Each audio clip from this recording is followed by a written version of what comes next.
kami. And then, parang totoo talaga yung crowd, so sobrang dami nila.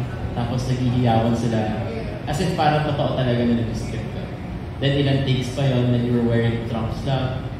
And second, yung fourth song namin, nila Vince. Kasi nagulat ako na kailangan ko pala halikan yung lalaki. First time din. Yes, first time din. Tapos nung unang beses ko hinalikan, hindi daw nakuha. So, ilang beses ko din inulit.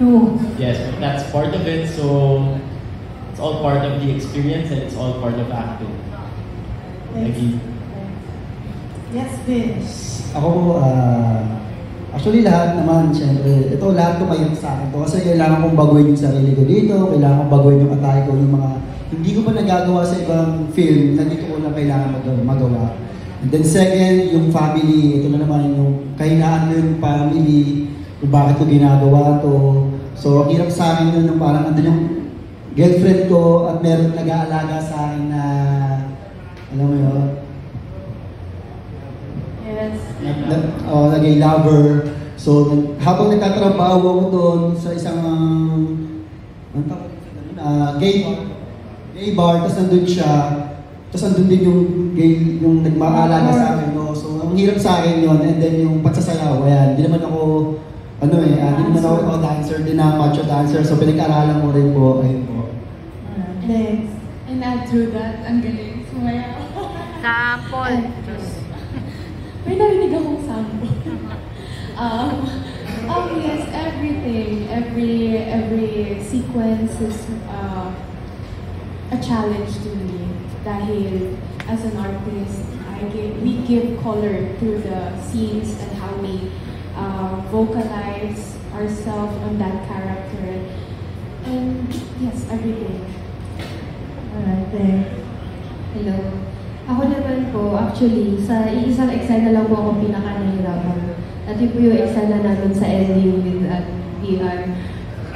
Nahirapan po ako doon kasi as Marites, yung character ko, sobrang hirap pala to let go of someone you're not ready to let go of. Ayun, parang naisip ko kung ako yung nasa shoes ni Marites, parang hindi ko kaya yung gano'n na I will let go of him kahit siya yung happiness ko. Ang gano'n. Tapos, ang pinakamahirap talaga sa totoo lang sa buong movie is yung kalaban namin ng pagod. At gagawin namin yung movie in a limited time. Yun po yun. Para ang dami namin eksenang masasabing, ay, mas maganda pa to if you were given a lot of time, blah blah. Yun po. Thank you. Tsaka dagdag ko dun sa sagot ni Asi, yung binanggit din ni Derek kanina na bumabag, yung nag-shoot kami. Literal na umaga pa lang mag-shoot kami, pasana kami, hindi kami makakaligo hanggang kinabukasan. Tapos, that time pa, sunod-sunod, sabay-sabay yung pelikulang ginagawa ko. So, talagang walang ligo. So, parang sa set, nagsusuka na ako. Tapos merong isang day na kailangan namin i-cancel. Sabi ko, Derek, sige, kaya-kaya ko pa. Tapos bigla ako sumuha. So yun, talagang hindi na ako makatayo sa kinukupuan ko. So, kinasin na lang yun. Pero sa akin, ang pinakamahirap para sa akin yung puso ng pelikulang to. Kasi ito yung pelikula na sobrang layo sa karakter ko sa totoong buhay. Sa lahat na nagawa ko, kahit yung iba na medyo kontrabida yung ginanapan ko, kahit pa paano may napamuhugutan ako. Pero ito kasi sobrang hirap. Naalala ko, sabi sa akin ni Direk si Seth, Victor, isipin mo, paano ka pa magmahal ng pamilya? Sabi ko, Direk, sorry, di ako lumaking may pamilya. So, ano po kasi, independent po ako since bata ako. So, yun yung siguro hindi ko maibigay sa set, kaya kulang sa Derek. Yun yung talagang minurk out namin. Talagang na-challenge yung pagiging creative ko as an actor. Paano kayo papakita na mahal ko yung pamilya ko? Eh, hindi ko nga naranasan yun. So, ayun, yun yung for me yung mahirap dito, yung puso ng pelikula. Sorry to hear that. Ayun po, yung pinaka-challenge naman po na ginawa ko po dito sa pelikula to, yun nga po, yung rape scene with Cez. Una po kasi iniisip ko, last take po kasi yun, nung day na yun, kasi nga po, yun, bumabag yun na, ganyan. Tapos, ginawa po namin siya, sabi ko, pag nagkamali ako dito, sa sobrang specific ni Direk, sa gusto niyang makita, uulit talaga kami. Sabi ko sa isip ko. So, dadasal ako, sana ma-execute ko na maayos.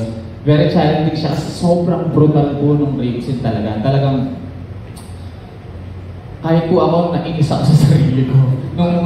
Nung pinapanood ko po yung playback, sabi ko, nagagawa ko ba to? Sabi ko, tapos si Ces, tinitignan ko siya. Si Ces po kasi personally, magkaibigan po kami, tsaka parang kapatid ko na po talaga yan.